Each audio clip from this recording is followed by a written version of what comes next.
ሰላም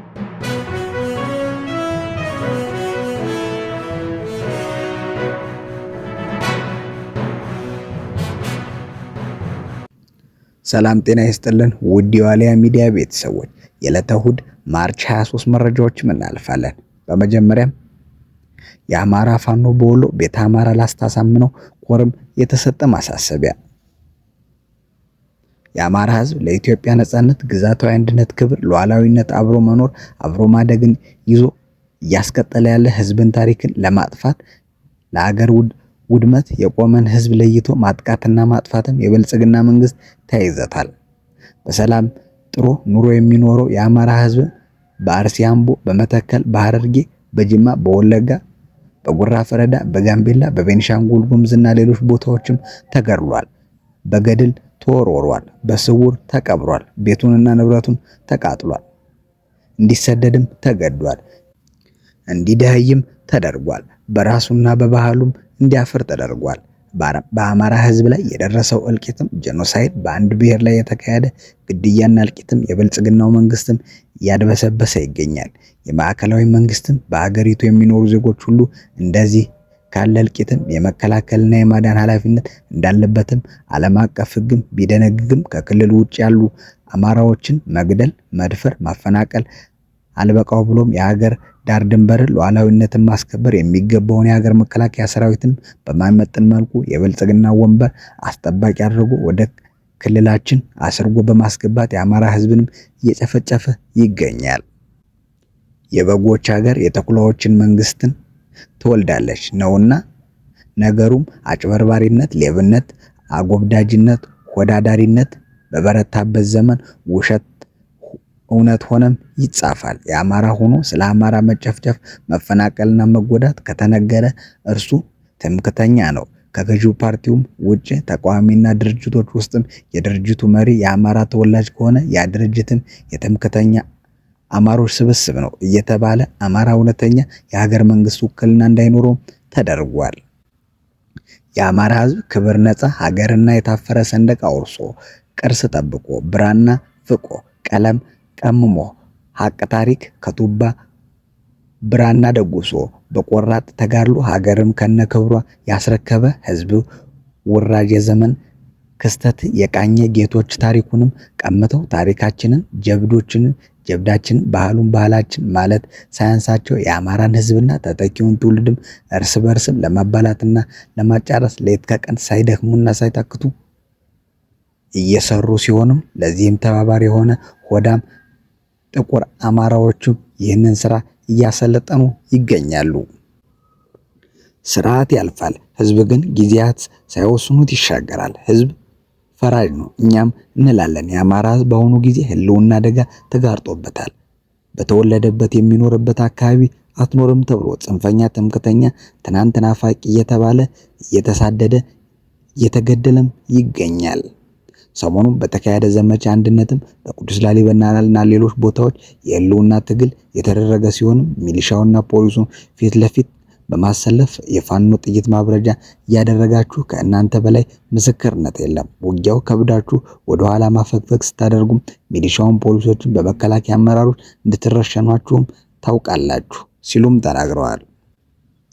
መጋቢት 11 2017 ዓ.ም በተደረገ ውጊያ ከ26 በላይ የሚሊሻና ከ5 በላይ ፖሊስ የሐዘን ድንኳንም ቅዱስ ላሊበላ ከተማ ላይ ተተክሎ እንደዋለም እናውቃለን። በ4000 ብር ደሞዝም እየተታለሉ ያለው ሚሊሻና ፖሊስ አባላትም ዓላማው አማራውን በአማራ ማስጨረስ መሆኑንም በማወቅና በመረዳት የብልጽግናን ወንበር ለማስጠበቅ ደፋ ቀና የሚሉ መሬቶችን በሊዝ እየሸጠ ሀብት የሚያገሰብስ ሉሎችን ወደ ውጭ ሀገር እየላኩ የምስኪኑን ህዝብ ልጅ የሚያስጨርሱ የላስታ ወረዳ፣ የቡግና ወረዳ፣ የጋዳን ወረዳ፣ የመቄት ወረዳ፣ የላሊበላ ከተማ አስተዳደር ካድሬዎችም አመራሮች ሙሉ ኃላፊነት ይወስዳሉ፣ ለወደፊትም የታሪክ ተጠያቂ ይሆናሉ ብለዋል። በመጨረሻ ሚሊሻዎችና ፖሊሶች በተሳሳተ ዓላማ የተሰዋችሁ ቢሆንም አማራ ወንድሞቻችን በመሆናችሁ እኛም ትልቅ ሀዘን ተሰምቶናል። የገደለው ባልሽ፣ የሞተው ወንድምሽ፣ ሀዘንሽ ቅጣጣ ከቤትሽ አልወጣ ነውና ነገሩ ስትራቴጂ ተነድፎ አማራ በአማራ የማስጨረስ የብልጽግና ዕቅድን በመረዳት ወንድሞቻችሁ ላይ አፈሙዝ ከማዞር ተቆጥባችሁ የአማራ ሚሊሻዎችና የፖሊስ አባላት ወደ ወንድሞቻችሁ በአካባቢያችሁ የሚገኝ ፋኖ አደረጃጀት እንድትቀላቀሉ ስንልም ጥሪያችንን እናስተላልፋለን። ለምትቀላቀሉን የአማራ የሚሊሻና ፖሊስ አባላት ዋስትናና ኃላፊነትን የምንወስደው መሆኑንም የአማራ ፋኖን በወሎ ቤተ አማራ ላስታ ሳምኖ ኮርም ያሳስባል ሲሉም መግለጫ ወጥተዋል።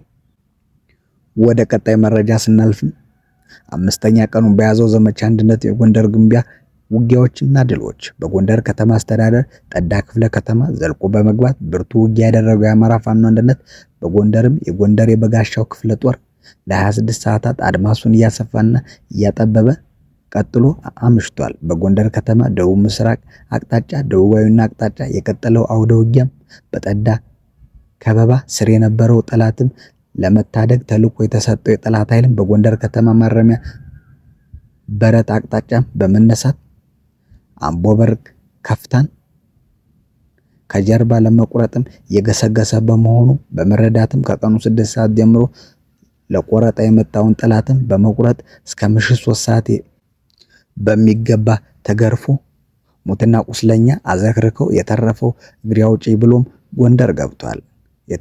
የተደመሰሰ 7 የቆሰለ 11 ነው ተጠናቋል። በተመሳሳይ በጎንደር ከተማ ምስራቃዊ አቅጣጫ ስሆር እና ወግሎ በተሰኘ ልዩ ቦታዎች የነበረው ውጊያም ቁጥሩ ለጊዜ ያልታወቀ ጠላት ሙትና ቁስለኛም ሆነዋል። በማዕከላዊ ጎንደር ዞን ወገራ ወረዳ አምባ ጊዮርጊስ ከተማ ዘልቆ በመግባት ጥቃት ማድረስ የቻለው የጎንደሬ በጋሻው ክፍለ ጦር ምስጋናው አጣኔ ብርጌድም ሰብአዊና ቁሳዊ ኪሳራ በጠላት ላይ ያደረሰ ሲሆንም የተረጋገጠ መረጃ ሲደርሰን እናሳውቃችሁ ይሆናል። በምዕራብ በለሳ ወረዳ 13 የአገዛዙ ሚሊሻዎች በዘመቻ አንድነት ወታደራዊ ጫና ምክንያትም እጃቸውን የአማራ ፋኖ አንድነት በጎንደር ሰራዊትን በመስጠት ጠላትን መልሰው ለመዋጋት ዝግጁ መሆናቸውንም አረጋግጠዋል። ወደ ቀጣይ መረጃ ስናልፍም መሬት ያላት የስበት ኃይል ግራቪቲ የሰው ልጅ በተለመደው ዝግመት ለውጥም እንዲካሄድም የሚያስችል ነው። እናም የህዋ ስበት ኃይልም አባልነት በሰው ልጅ ላይ ከሚፈጠረው ተጽዕኖ ሙሉ በሙሉ ለማገገም ዓመት ሊወስድም ይችላል። የጠፈር ተመራማሪዎች ሱኒ ዊሊያምስ እና ቡች ዊሊያም ከ9 ወራት የህዋ ቆይታቸው በኋላም ተመልሰዋል።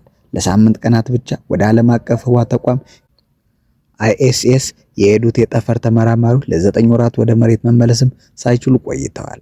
አሁን ከዚያ ቆይታቸው ማገገም ይጀምራሉ። ህዋ እስካሁን ድረስ የሰው ልጅ ካጋጠመው እጅጉን የከፋ ከባቢ ነው። እናም ይህንን ፈታኝ ሁኔታ ለመቋቋም የሰው ልጅ ባለበት ዝግመተ ለውጥ ገና አልደረሰበትም የሚሉት በሳውዝ ዌልስ ዩኒቨርሲቲ የሰው ልጅ አካል የሚያጠናው ፊዚዮሎጂ ፕሮፌሰር ዳሚያን ባይሌ ይናገራሉ። ወደ ህዋ መግባት የሰው ልጅ አካል የሚቀይር ሲሆን ይህም የመጀመሪያው ላይ ደስ የሚል ስሜት ይፈጠራል፣ የመዝናናት ስሜት ይሰማል ሲልም በአውሮፓውያን 2015 ወደ ዓለም አቀፍ የህዋ ተቋም የሄደው የጠፈር ተመራማሪ ቲምፒክም የሚገልጸው ልብህ ቀለል ይላል፣ እንዲሁም ጡንቻዎቹ እና አጥንቶችህ እንዲሁም ቀለል ያለ ስሜትም ይሰማቸዋል። የስበት ኃይል ዜሮ በሆነበት በዚህ አስደናቂ ህዋ ላይ መንሳፈፍም ትጀምራለህ። ለሳምንት አልጋ ላይ ሆናችሁ አለመነሳት እስቲያስቡት ይላሉ ተመራማሪዎቹ። የሰው ልጅ ጡንቻ ላይ ስንመጣ ካልተጠቀምንበት መላላት፣ መዛል ወይም ማጣት ይገጥመዋል። ቀላል ተግባራት ለምሳሌ መቆም፣ ሰውነታችን ቀጥ እንዲልም ጡንቻዎችም እንጠቀማለን። እናም እንዲህ አይነት ጡንቻ የሚጠቅሙ ተግባራት በዓለም አቀፍ ህዋ ተቋም ቀጥ ይላል። ስበት ወይም ክብደት የሌለበት ስፍራ የጡንቻ ጥንካሬ የተለየ ትርጉም ይኖረዋል ሲሉም ያስረዳሉ ተመራማሪዎቹ።